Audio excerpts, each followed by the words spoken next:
Bonjour et bienvenue. Dans cet enregistrement, je vais vous expliquer comment télécharger et installer le logiciel de messagerie Thunderbird.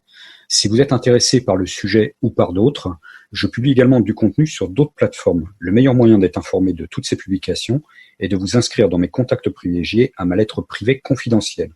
Je vous mets un lien d'inscription en dessous de cet enregistrement. Alors, pour télécharger le logiciel Thunderbird, je vais ici dans un moteur de recherche et je vais taper Thunderbird.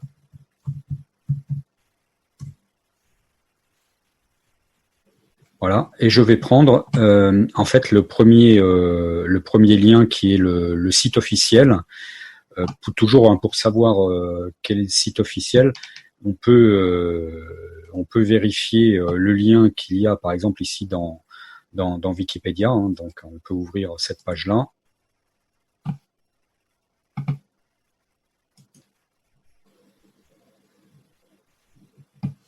Voilà, et là vous avez en principe toujours voilà le site web officiel.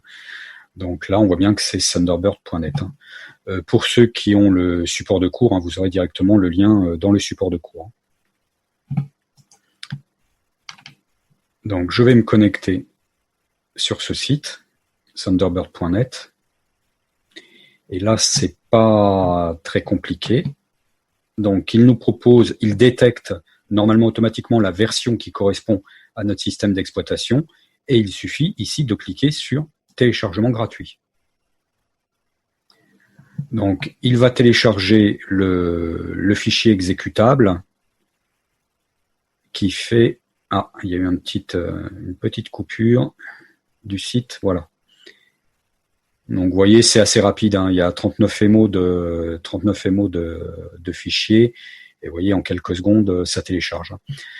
Donc il nous propose de faire un don. Alors Thunderbird, c'est un logiciel libre, et donc qui est édité et maintenu par sa communauté.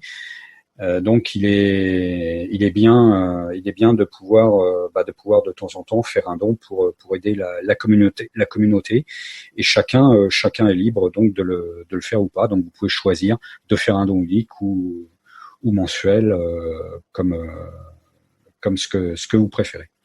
Voilà, donc je vous laisserai le soin de prendre votre décision. Donc, on a téléchargé le fichier exécutable Thunderbird. Donc, je pourrais double-cliquer dessus ici, mais je vais plutôt aller vérifier donc dans les téléchargements. Voilà, il est dans les téléchargements ici. Donc, ça me permet de voir un petit peu plus en détail la version, donc 68.4.1. Donc, c'est bien la dernière version qui est actuellement disponible. Je ne sais pas si sur le site il l'indiquait. Non, il ne l'indiquait pas. Donc je vais double-cliquer sur ce programme pour installer Thunderbird.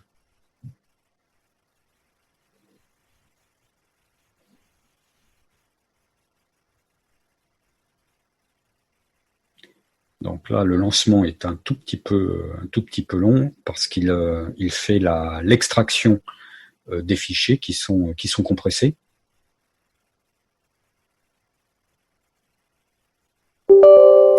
Donc j'ai une fenêtre de contrôle de compte d'utilisateur qui me demande si je veux autoriser cette application à apporter des modifications à votre appareil.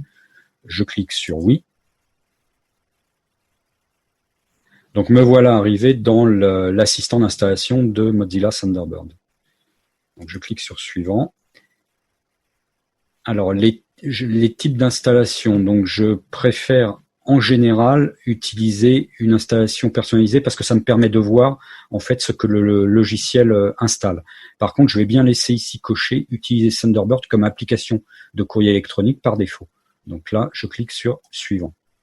Donc il me demande le répertoire d'installation du programme. Donc moi ça me convient, donc je le laisse. Si vous vouliez par exemple l'installer sur un disque spécifique, vous pourriez ici indiquer un chemin spécifique. Donc je clique sur suivant.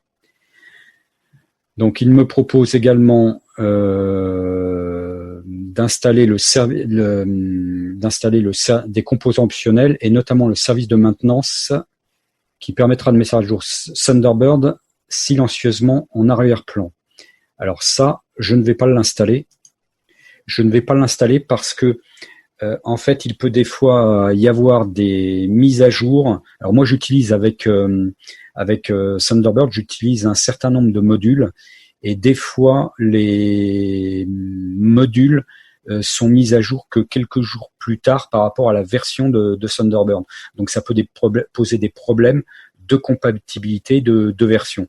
Donc, je ne fais pas de mise à jour automatique et je ne mets pas le service de maintenance.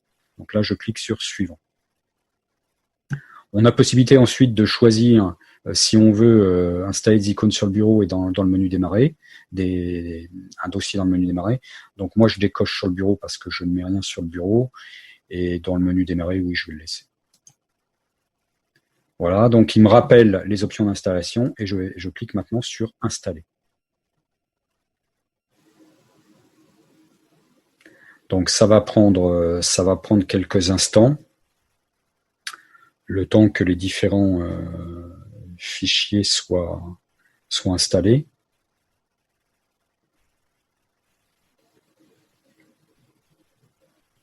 Voilà, c'est assez rapide. Maintenant, je vais cliquer donc sur terminer. Et il va me lancer automatiquement le logiciel. Bon, le logiciel ne semble pas se lancer et démarrer. Voilà ce que je voulais vous dire en synthèse sur le sujet. J'espère que cela a pu répondre à vos interrogations et que vous avez aimé ce contenu. Dites-le moi en cliquant sur le pouce en haut ou de couleur bleue pour me dire que vous avez aimé, ou le pouce en bas de couleur rouge dans le cas contraire. N'hésitez pas non plus à me contacter en cas de besoin. Merci de votre écoute et à bientôt pour un prochain enregistrement.